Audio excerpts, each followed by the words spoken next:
My husband, whom I had loved for many years, suddenly told me the company was sending me on a business trip and required me to be single. I was confused, but I trusted him, so I agreed to a fake divorce. I never imagined that from that day on, Daniel Carter would vanish without a trace. He stopped answering my calls and texts and didn't even show up when Mr. and Mrs. Carter fell seriously ill and eventually passed away. I was left alone, juggling 3 part-time jobs just to survive, getting up before dawn and collapsing into bed late every night. Before I even turned 40, my body was already riddled with illness. But when my in-laws' house was finally scheduled for demolition, the man who had disappeared for over a decade suddenly returned with another woman by his side. "Thank God I married an idiot like you," she sneered, "or Lily and I would have never had time to enjoy life." They were afraid I'd compete for the demolition compensation, so they pushed me literally.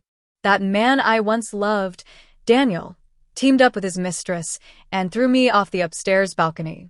As I lay dying, paralyzed by pain, he was living it up with a fat payday. But when I opened my eyes again, I was back on the night before he suggested that fake divorce. "Honey, the company's sending me away for a while, and they require me to be single. Let's find a time to get the divorce certificate," he said in the same casual tone. I turned to that all-too-familiar face and, without a second thought, slapped him across the cheek. The sharp crack echoed in the room as Daniel stood there, stunned. It took me a moment to collect myself. Was I crazy? No, I had been crazy to ever believe his lies. He wasted half my life, and, in the end, he killed me. I couldn't forget the agony of broken bones and shattered flesh. Those memories still made my skin crawl. When I stayed silent, Daniel's eyes flickered with panic, but he quickly forced a smile that looked more pathetic than comforting. "Grace, I know you're upset, but I'm doing this for my career. Once I'm promoted, I can give you a better life. You understand, right?" He held my hand with fake affection. "It's just a fake divorce. We'll remarry once I get back. If you're worried, my parents can stay with you, and I'll send you money every month." That sound good? In my last life, he said the exact same thing. But the day after we got the divorce certificate, he ghosted me completely. No calls, no messages. When Mr. and Mrs. Carter got sick, I nearly killed myself working to pay for their treatments, but they still didn't make it. Even then, Daniel never showed up.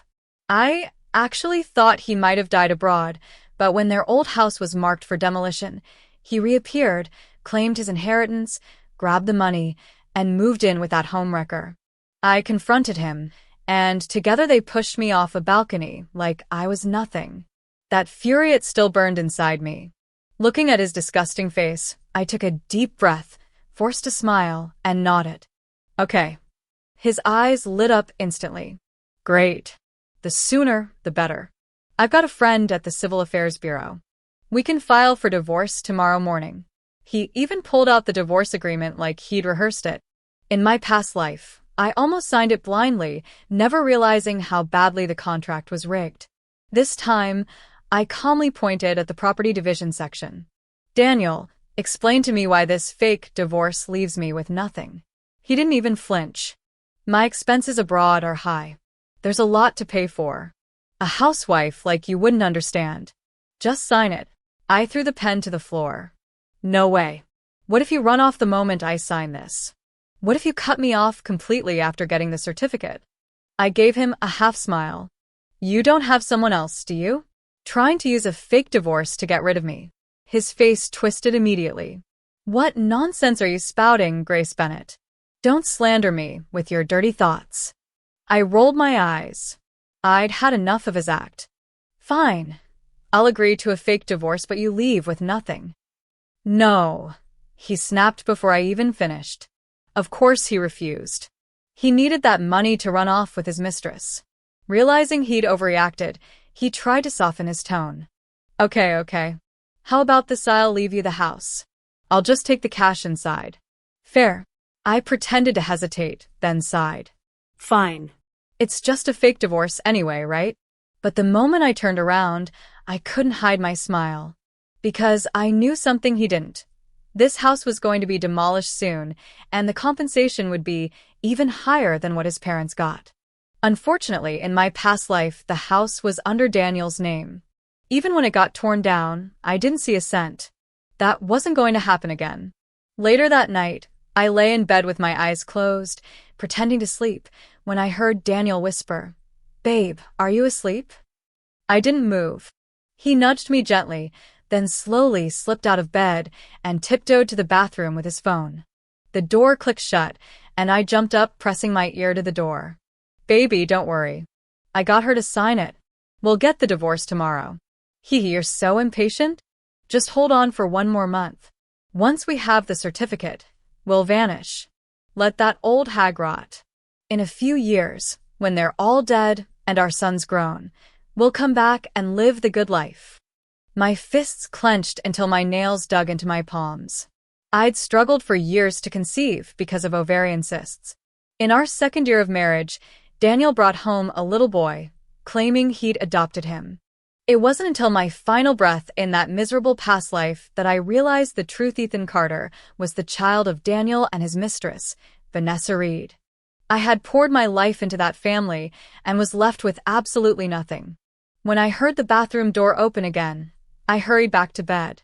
Daniel slipped in beside me, clearly in a great mood, even humming a little tune. My blood boiled. I wanted to rip that smug face to shreds. But I bit down on my rage. Don't be reckless, Grace. You've been given a second chance. Don't waste it on revenge born of impulse. I was going to drag that couple straight to hell. The next morning, Daniel Carter couldn't wait to take me to the Civil Affairs Bureau, practically glowing with excitement. Even the staff looked at him like he'd lost his mind, glancing at me with visible pity until they saw the increasingly amused smile on my face. Their expressions froze in confusion, and as we walked out, I heard one of them mutter, "That's the happiest divorcing couple I've ever seen." Over the next month, Daniel began staying out all night, claiming it was due to work obligations. Every time he did come home, the scent of cheap perfume clung to his clothes like a slap to my face. Then, on the day we officially received the divorce certificate, he finally returned, standing before Mr. and Mrs. Carter. He wore a mask of remorse, putting on the show of a grieving son-in-law. He said he was angry, said he was heartbroken, said he regretted everything, but his empty words meant nothing. He turned to me with mock sincerity and said, "Grace, thank you for holding things down. I'll make it up to you when I return." I nodded, pretending to be moved, and the second he left, I slammed the door behind him. When I went to the bedroom, I found that the man had taken everything: the bank books, the cards, even the gold jewelry my in-laws had given me. I was furious, tempted to call and curse him out, but I forced myself to calm down. He was worse than I'd remembered. Thankfully, I still had a safety net before marriage. I had scrimped and saved to buy myself a small apartment. These days, it was worth at least $700,000 or $800,000.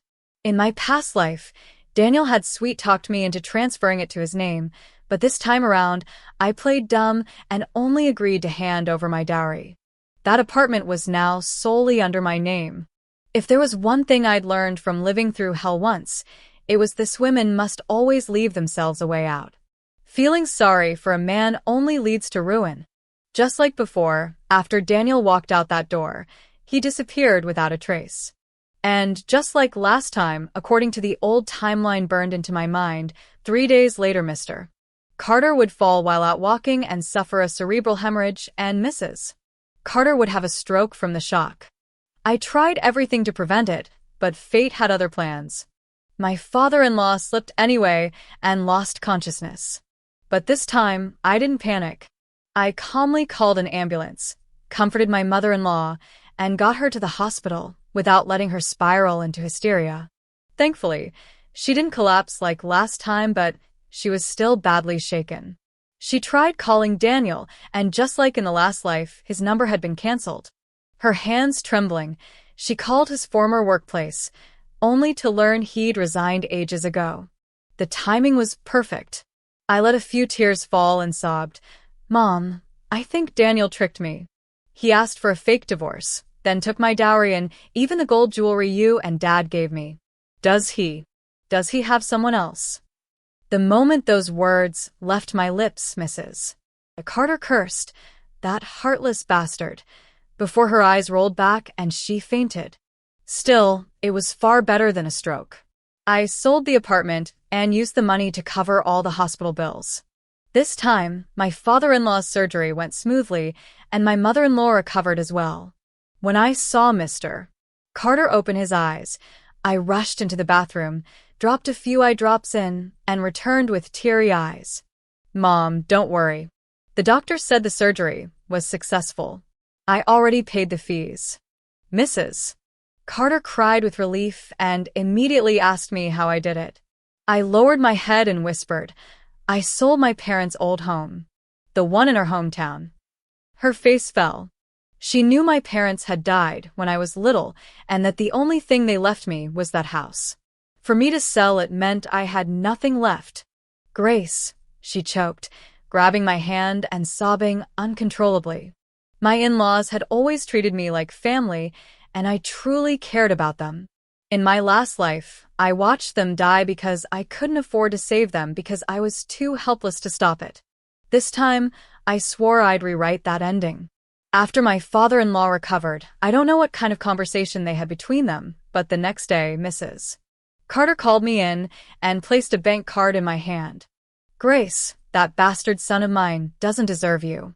We failed to raise him right. This is our retirement account. There's about $300,000 in it. You must take it." I tried to refuse, but she wouldn't hear it. She held my hand tightly and said, "If you don't mind, from this day on, we'll pretend we never had a son. You'll be our daughter now." I smiled inside, a cold, triumphant kind of joy. "Daniel Carter, didn't you want to disappear and fake your own death?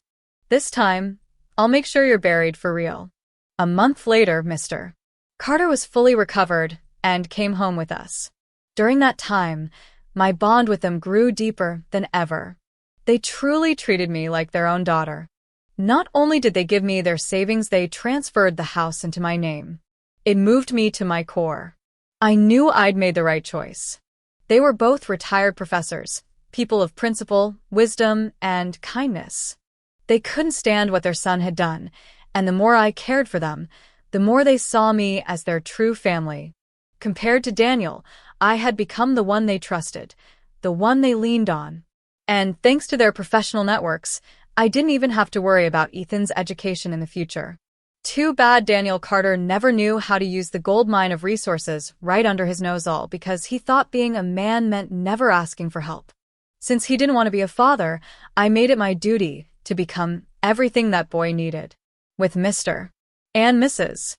Carter's patient guidance, Ethan gradually began to understand just how terrible Daniel truly was. I told them everything about the child's real identity. It was cruel, yes, but far better than living in the dark.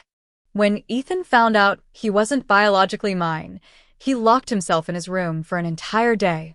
That evening, when I called him out for dinner, he opened the door, eyes red and lips trembling, and reached for my hand.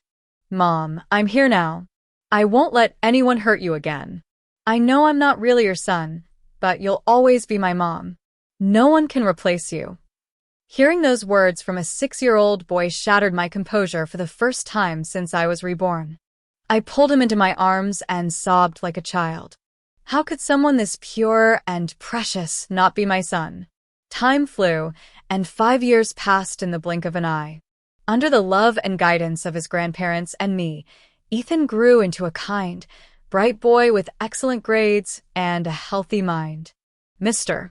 Carter made a full recovery and now spent his days playing chess and fishing, while Mrs. Carter proudly encouraged me to go back to work and leave the housework to her. "Grace, your father and I might be old, but we're not useless. We refuse to be a burden to our daughter," she said, her eyes sparkling. Mr. Carter even pulled strings with an old colleague and helped me land a job with a comfortable workload and a generous $200,000 annual salary. Our little family of 4 lived peacefully, never mentioning Daniel's name again, as if he had vanished from existence. But I never let my guard down. Based on my memories of the previous life, I knew the city's demolition notice was about to be released. Just 1 week after that, Daniel would return, dragging Vanessa Reed back with him like a cockroach that refused to die. And even though my in-laws were firmly on my side now, Vanessa had always been ruthless. There was no telling what she might try. One evening, before I could bring it up, Mr. Carter silently handed me the household registration booklet. "Grace," he said gently, "your mother and I discussed it. That beast has been missing for years. Who knows if he's even still alive? We don't want to see his name in this book anymore. Go have his account canceled, and afterward, your mother and I will formally adopt you. From now on, we'll be a real family." Tears welled in my eyes. I hadn't expected them to go this far to make me feel safe. Beside me, Ethan blinked. What about me? If Mom becomes Grandma and Grandpa's daughter, then what does that make me? I burst out laughing and tousled his hair. "You'll always be our precious son." The next morning, I marched into the police station with that booklet. The documents were solid, the process smooth, and within half an hour, Daniel's household registration was officially canceled. Congratulations, Daniel, you finally got your wish and died completely. I didn't stop there.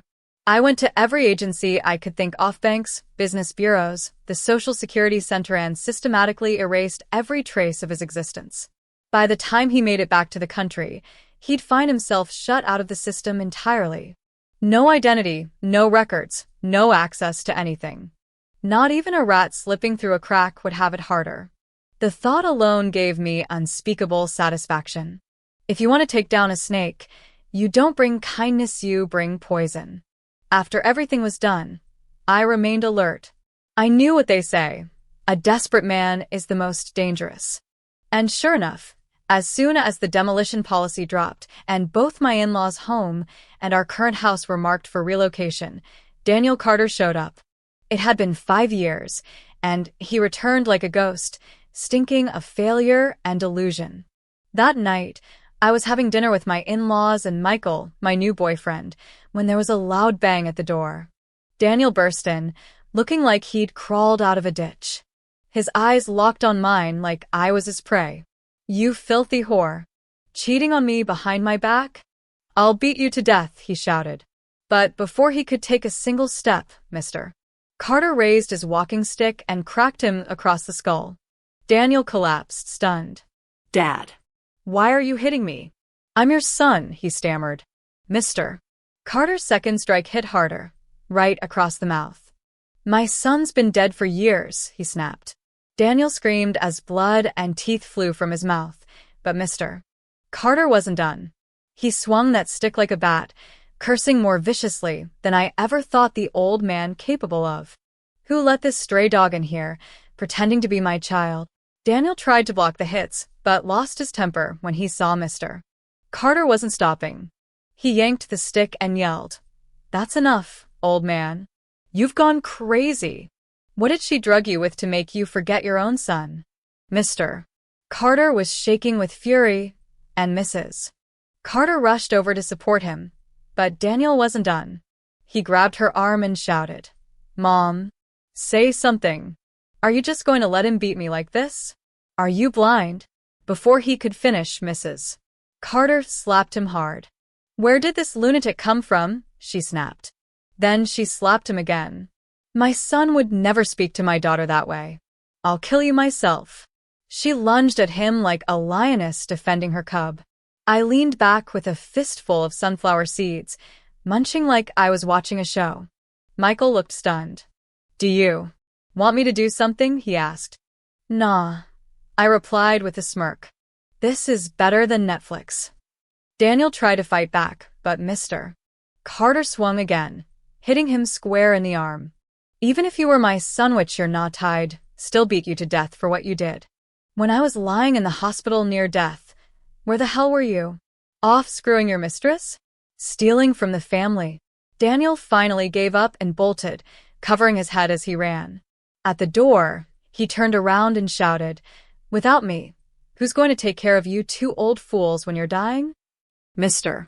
Carter hurled the crutch at his back. "Get lost. I have no son." Mrs. Carter spat at him with more force than I thought possible. I'd rather die than depend on a beast like you. Later that same night, we found out Daniel had dragged Vanessa to the old house in the countryside.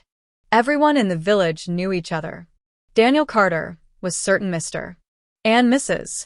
Carter wouldn't dare to make a scene, but that was where he underestimated me. I wasn't afraid of a fight. So I called Michael and contacted a few guys from the gym, real muscle-bound types who owed me favors, and we all drove straight out to the old house in the countryside. The second Vanessa Reed opened the door and saw me, her dull gray eyes sparked with rage. "You! How dare you show up here?" she snarled, lunging at me and grabbing my collar. I didn't flinch. I slapped her hard across the face. "Vanessa, if you're mentally unstable, go get treatment. This is my parents' house, and I have every right to be here. You, on the other hand, are trespassing. Want me to call the cops and have you arrested?" She froze, stunned. "What do you mean? Isn't this Daniel's house?" I raised a brow and couldn't help but smirk. I hadn't planned to waste my time on these two sewer rats, but this was my parents' home. I had the right to reclaim it, and I was more than happy to do so. "I suggest you leave before I make you," I said coldly. Her face twisted with hatred. "You'll die miserable. You hear me," she shrieked, charging at me like a madwoman. I didn't hold back. I slapped her twice more, clean, sharp, and satisfying. When she stood there dumbfounded, I stepped forward and gave her two more for good measure. "You awake now? If not, I've got more where that came from. You have 1 day to get out. Otherwise, I'll have someone drag you out like trash." Just as we were about to leave, we bumped into Daniel Carter stumbling home with a bottle of cheap wine in his hand. The second he saw me, his pupils shrank and he lunged forward, but one of the gym guys kicked him back effortlessly. "Where'd this drunk come from?" the guy scoffed. "You think you can lay a hand on Grace? Touch her again, and I'll break your damn arm." These guys didn't play around. Daniel visibly trembled, backing off, but then he scrambled to his feet and desperately pushed his hair back, as if that would help. "Grace, look. It's me, Daniel. I'm your husband." It had been 5 years, but how could I ever forget the face of the man who destroyed me? I walked up with a faint smile and slapped him squarely across the face. "Who's this drunk? Watch your mouth. You can eat garbage if you want, but don't talk garbage. My husband, Daniel Carter, is dead. Just because you look like him doesn't mean you can pretend to be him. You must have heard this place is getting demolished and came crawling back hoping to scam us. Huh." Daniel's eyes turned red as he cried, "Grace, I swear, I'm really Daniel. Don't you remember? What about our wedding day, our honeymoon, our son?" He rambled, desperate to awaken some spark of emotion. But it was laughable. The same man who went to such lengths to convince me he was dead was now begging me to believe he was alive. A man faking sleep can't be woke enough chose this. No matter how hard he pleaded, I simply repeated that my husband was long gone. As long as I didn't acknowledge him, he couldn't touch me. After enjoying the spectacle, I yawned and said, "Okay, fine. If you're Daniel, come with me to the police station. Let's see if the authorities recognize you." At that, his face turned ghostly pale. He couldn't dare. He'd borrowed loads of high-interest loans just to live it up with Vanessa. If we called the cops, jail was guaranteed. He dropped to his knees, sobbing and begging. "Grace, I was wrong. Please, I'm begging you. I've lost everything. I regret it. Can't we just start over? I'll be a good husband. I'll take care of you. It was all Vanessa's fault. She seduced me. I didn't want to betray you. I loved you." At first, he insisted he was Daniel, but the more I ignored him, the more he broke down. Eventually, without me saying another word, he cracked. I'm sorry, I'm not Daniel Carter. I swear I'm not. Please stop hitting me. Please." I nodded, finally satisfied. "Good. Dead people should stay dead." I waved my hand, and the guys stepped back in unison. I leaned down, looked him in the eyes, and said softly, "I'll raise the child I had with my husband. That's none of your business, outsider. If you come near me again, don't blame me for what happens next." He didn't reply, just stared at the ground with hollow eyes. I didn't look back as I walked away with my people. But I knew Daniel wouldn't give up. His parents had rejected him, and now I had too. There was only one path left, Ethan. Sure enough, the next day, Mrs. Carter came home after picking Ethan up from school, visibly shaken. "Grace," she said, "I saw Daniel outside the school today. He's watching Ethan." Her calmness surprised me. "Should we call the police?" she asked. I shook my head. "You can guard against thieves for a day, but not forever. He hasn't done anything yet. The police won't act." I knelt in front of Ethan and looked into his eyes.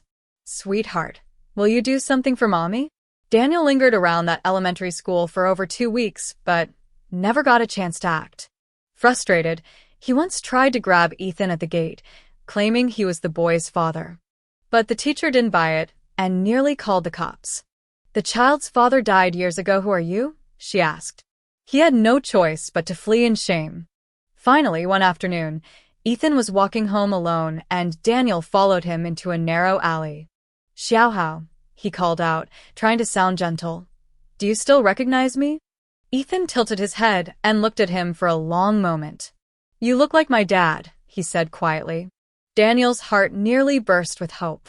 "It's me, Ethan," Daniel said, hugging him tightly. "I'm your dad. Come on, I'll take you home to see your real mom, okay?" Ethan blinked and nodded. "Okay." Daniel didn't expect it to be that easy. He brought Ethan back to their shabby rental house in the suburbs, and the second Su Yano, Vanessa Reed, saw him, she broke into tears and ran over. "My sweet boy. Mommy missed you so much." Ethan played along perfectly, holding his mouth like he was about to cry. "I missed you too, Mommy. That old witch made me study all day and never let me eat anything good. I hate her." Daniel and Vanessa exchanged a look of triumphant glee. "Ethan," Vanessa cooed, "can you do Mommy a favor?" He nodded without hesitation. She pulled out a small paper packet and handed it to him. "When you go home, put this in the old witch's water. Make sure no one sees you. And don't forget your grandparents' cups, too." "Got it," he said innocently. But what they didn't know was that we had wired Ethan with a recorder. I listened to every word they said, and when I opened the packet, my heart went cold white powder. A hospital contact confirmed it. Cyanogen chloride, highly toxic.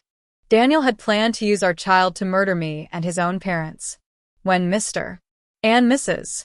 Carter found out, they were so furious they nearly fainted. "That monster isn't even human," Mr. Carter spat. But they didn't panic. Instead, they turned to me. "Daughter, do you have a plan?" Of course I did. That night, just as Daniel was getting antsy, Ethan called him, his voice trembling. "Dad, Grandma and Grandpa fainted. I can't wake them up." Daniel's heart started pounding. "Ethan, did you put the powder in their drinks?" But Ethan just kept sobbing. Vanessa cursed. "Useless brat can't even do one simple thing." They rushed to our place. The moment they walked in, they found me slumped at the table, Mr. and Mrs. Carter lying motionless on the floor. Daniel cursed the unconscious couple. "You gave everything to her, and I'm your son? You deserved this." Vanessa stared at the spacious apartment with greedy eyes. "Soon it'll all be ours." She spotted the packet of powder and suddenly lunged, prying open my mouth and dumping the rest in. "What are you doing?" Daniel barked. "Just making sure," she said calmly. "After all the pain she caused us, she deserves to die." He pulled her close. "It's okay, baby. It's finally over. Everything here belongs to us now." They kissed like they were celebrating, then turned to Ethan. "What about this brat?" Vanessa whispered. Daniel hesitated, but gave in. "We'll have him call the cops and say they fainted during dinner. Just don't mention us, or we'll never come back." Vanessa crouched beside Ethan. "When Mommy and Daddy leave, call the police, okay? But remember to say a word about us, or we'll never want you again." Ethan shrank back, nodded, and they left feeling victorious. But an hour later, the police were at their door. Vanessa opened it and was instantly tackled to the floor. "What are you doing?" she screamed. Daniel didn't even get a word out before he was handcuffed. "You're under arrest for poisoning and attempted murder," the officer snapped. "You'd better cooperate." Daniel opened his mouth to protest, then froze. I stepped into view behind the officers, very much alive. His jaw dropped. "You? How?" He didn't get a chance to finish. The cops dragged him away. Later, while giving his statement, Daniel asked to see me. I agreed. Through the glass, he wept like a wronged man. "Grace, how could you be so heartless? It was supposed to be a fake divorce. My parents disowned me, and now I only have you and our son. You can't abandon me like this." He sobbed like I was the villain. I stared at him coldly. "Daniel, if anyone's heartless here, it's you. You lied to me about the divorce, tried to cheat me out of everything, abandoned your sick parents, and plotted to kill me and them. And you want my sympathy?" He stared at me with wide eyes. "So, you knew everything." Then his face twisted with rage. He stood and slammed his head against the glass. "Grace, you wanted to destroy me. Why?" The police restrained him, but he laughed maniacally. "You think you won? Ethan's my son. He's Vanessa's and mine. He'll avenge me." I just waved my hand, and Ethan ran to my side. I patted his head and said sweetly, "We caught those two scumbags thanks to this little genius." Ethan beamed. "Was my acting good, Mom?" Daniel's expression collapsed. "You." "Ethan, I'm your father. Vanessa is your real mom. That woman's a witch." Ethan looked at him with calm disdain. "She raised me. She's my mother. And I don't have a father. Maybe I'll find one someday, but it won't be you." As we walked away, I heard Daniel wail like a wounded animal. He was sentenced to 15 years for attempted murder. Vanessa got 18 because of how callously she acted. But neither of them made it to prison. After sentencing, Daniel lunged at her in a fit of rage and bit her throat open in court. When verbal commands failed, the police had no choice but to shoot. She died on the spot. Mr. and Mrs.